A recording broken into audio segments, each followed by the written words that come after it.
गिरगावच्या बाप्पाचं वाजत गाजत मंडळामध्ये विराजमान झालेले आहेत गिरगावचे बाप्पा। यंदाचं गिरगावच्या राजाचं 98वं वर्ष आहे। दरवर्षीप्रमाणे यंदाही मंडळानं पर्यावरणपूरक मूर्तीची स्थापना केली आहे। तसंच यावर्षी बांबूपासून तयार केलेल्या वस्तू आणि मंडप तयार करण्यात आलेला आहे। बांबूंचं महत्त्व देखाव्यातून मंडळानं अधोरेखित केलंय। तसंच 851 किलोचा मोदकही तयार करण्यात आलेला आहे।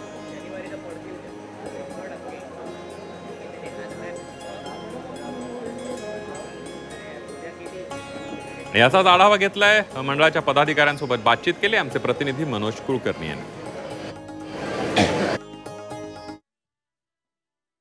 अनेक भक्त जे आहे पहिल्या दिवसापासूनच आपल्या लाडक्या बाप्पाच्या दर्शनासाठी मुंबईत येत असल्याचं पाहायला मिळते। मी आहे आता गिरगावचा राजा या ठिकाणी 98वं वर्ष आहे आणि दरवर्षीप्रमाणे याही वर्षी या मंडळानं पर्यावरणपूरक असा देखावा सादर केलेला आहे। गणपती बाप्पाची ही 24 फुटाची मूर्ती आहे।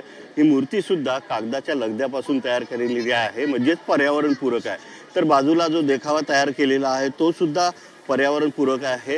बांबूच्या ताटव्यांपासून या ठिकाणी विविध प्रकारचे देखावे या ठिकाणी निर्माण केलेले पाहायला मिळते आहे।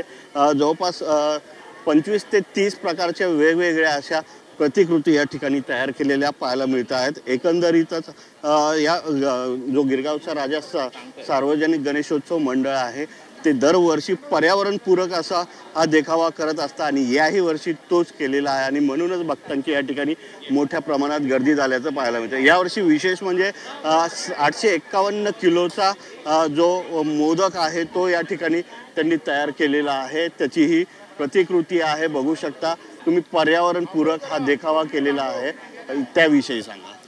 आपलं हे 98 वर्ष आहे आणि गिरगावच्या राजाची 98 वर्षाची परंपरा आहे। शाडू मातीची मूर्ती आणि त्याचबरोबर सर्वात महत्त्वाचं जे आपण करतो ते म्हणजे eco friendly decoration.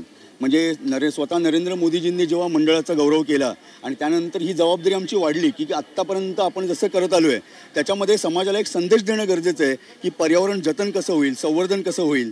Video journalist सागर सह मनोज कुलकर्णी, झी मीडिया, मुंबई।